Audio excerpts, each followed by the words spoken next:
आपके डाउट्स थे third chapter में, तो मैं आपको बता रही हूँ। देखो, आपने एक तो मीनिंग है, मीनिंग में यही बताना है कि नेशनल इनकम क्या होती है। नेशनल इनकम क्या होगी?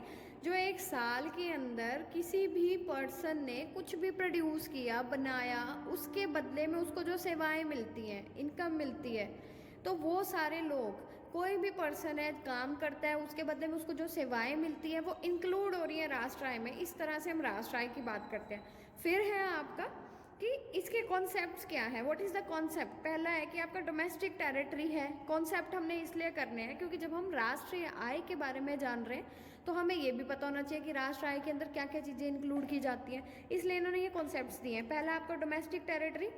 डोमेस्टिक टेरिटरी में मैंने यही बताया था कि डोमेस्टिक टेरिटरी यानी देश की कुछ सीमाएं जो तय की गई हैं, ठीक है, वो तय की गई है या तो पॉलिटिकल रूप से, या फिर शिप्स हो सकती हैं, एरोप्लेन्स हो सकते हैं, या फिशिंग बोट्स हो सकती हैं कंट्री की। तो इस तरह से अलग अलग टाइप के 4 पॉइंट्स दे रखे हैं कि डोमेस्टिक टेरिटरी कौन सी है। ये 4 तरह के 5 तरह के पॉइंट्स दे रखे हैं, ये सब है। जैसे पहला दे रखा है कि एक देश की राजनीतिक समुद्री सीमाएं, पहला पॉलिटिकल बाउंड्रीज हो गया। दूसरा, किसी देश के निवासियों द्वारा या दो से अधिक लोगों के जहाज हो गए, शिप्स हो गई, उनकी सीमाओं, उनके वहाँ जितनी सीमाओं में ये जहाज, ये नौकाएं, ये सब आ रही हैं, वो सब। थर्ड है आपकी फिशिंग बोट्स, यानी अंतर्राष्ट्रीय जल सीमाओं में चलने वाली किसी देश के निवासियों की मछली पकड़ने की नौकाएं, मतलब एक सीमाएं हैं, वो सीमाओं की ये बात कर रहे हैं डोमेस्टिक टेरिटरी, यानी देश की सीमाएं किस में आ रही हैं, कॉन्सेप्ट्स में आ रही है रिलेटिंग टू नेशनल इनकम के, ठीक है, वो मैंने आपको अंडरलाइन किया। नेक्स्ट पॉइंट है आपका normal residents of a country, जो मैंने बताया था। इसके अलग अलग 5 पॉइंट्स दे रखे हैं। नॉर्मल रेसिडेंट्स कौन कौन होते हैं? नॉर्मल रेसिडेंट्स किसी भी देश के हो सकते हैं, या तो कोई संस्था, मतलब कोई भी व्यक्ति जो वहाँ पे बचपन से रह रहा है। अगर मैंने बात की थी कि मैं इंडिया में रहती हूँ लेकिन मैं यूएसए में वर्क कर रही हूँ, लेकिन मैं फिर भी इंडिया की ही रेसिडेंसी में रहूँगी, निवासी तो मैं इंडिया की भी रहूँगी ना। और उसके बाद है कि कोई संस्था हो सकती है। फर्स्ट पॉइंट में दे रखा है कि individual but to institutional also. Normal residency refers not only to individual but to institutional also. सामान्य निवासियों से अभिप्राय केवल व्यक्तियों से नहीं बल्कि संस्थाओं से भी होगा। कुछ संस्थाएं भी होगी जो हमारे देश की हैं, नॉर्मल रेसिडेंट्स की हैं। तो इस तरह से एक नॉर्मल रेसिडेंट्स का पॉइंट है। नॉर्मल रेसिडेंट्स में सामान्य निवासियों की बात कर रहे हैं जो हमारी डिफरेंट पॉलिसीज के अकॉर्डिंग माने जाएंगे, ठीक है।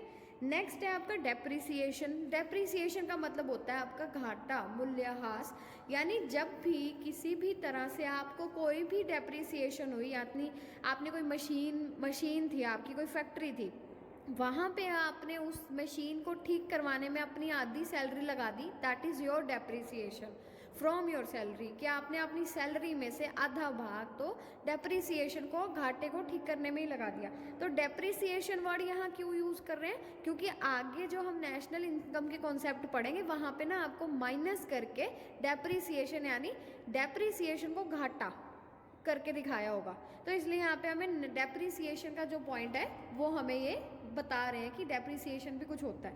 नेक्स्ट पॉइंट है आपका gross product versus net product. Gross और नेट, कुल, शुद्ध, और आप मतलब ग्रॉस यानी टोटल प्रोडक्ट हो गया, और नेट प्रोडक्ट यानी आपका शुद्ध प्रोडक्ट हो गया। इन दोनों में इन्होंने डिफरेंस क्या दिखा रखा है कि देखो, जब नेट प्रोडक्ट इनकम निकालनी है तो उसमें हम क्या करेंगे, ग्रॉस प्रोडक्ट में से हम डेप्रिसिएशन को माइनस कर देंगे, और जब आपको ग्रोस प्रोडक्ट निकालना है तब आप क्या करोगे, नेट प्रोडक्ट के अंदर डेप्रिसिएशन को जमा कर दोगे, ठीक है। और इसकी डेफिनेशन बता देती हूँ मैं ग्रोस की और नेट की, जरूरी पता होनी चाहिए हमें।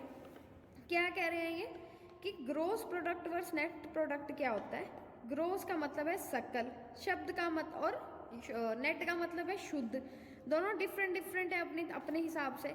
सकल उत्पाद या आय में शुद्ध उत्पाद या आय के अतिरिक्त मूल्यह्रास या स्थायी पूंजी का उपभोग, सामान्य टूट फूट, अप्रचलन, आकस्मिक हानि की सामान्य दर शामिल होती है। यानी जो आपका सकल है ना, सकल मतलब टोटल, ग्रोस के अंदर ये सारी चीजें इंक्लूड कर दी। अब कह रहे हैं कि हमने सकल उत्पाद निकालना है और शुद्ध उत्पाद निकालना है, तो कैसे निकालेंगे? तो हमने, जो मैंने आपको भी इंग्लिश में भी बताया कि आपने अगर तो ग्रोस प्रोडक्ट निकालना है तो आप क्या करोगे, ग्रोस प्रोडक्ट में डेप्रिसिएशन को जमा कर दोगे, और अगर आपको नेट प्रोडक्ट निकालना है तो आप डेप्रिसिएशन को माइनस कर दोगे। तो ये दो चीज़ें हैं। और ग्रोस प्रोडक्ट क्या होता है, total value of all the goods and services produced in a particular year. Gross product का मतलब कि टोटल वैल्यू, कितना मूल्य रहा पूरे साल में all the goods and services का, जो आपने प्रोड्यूस्ड करी, बनाई, पैदा उत्पन्न की, कितना जो भी आपने बनाया उसकी क्या कुल वैल्यू रही, वो कुल ग्रोस। ठीक है।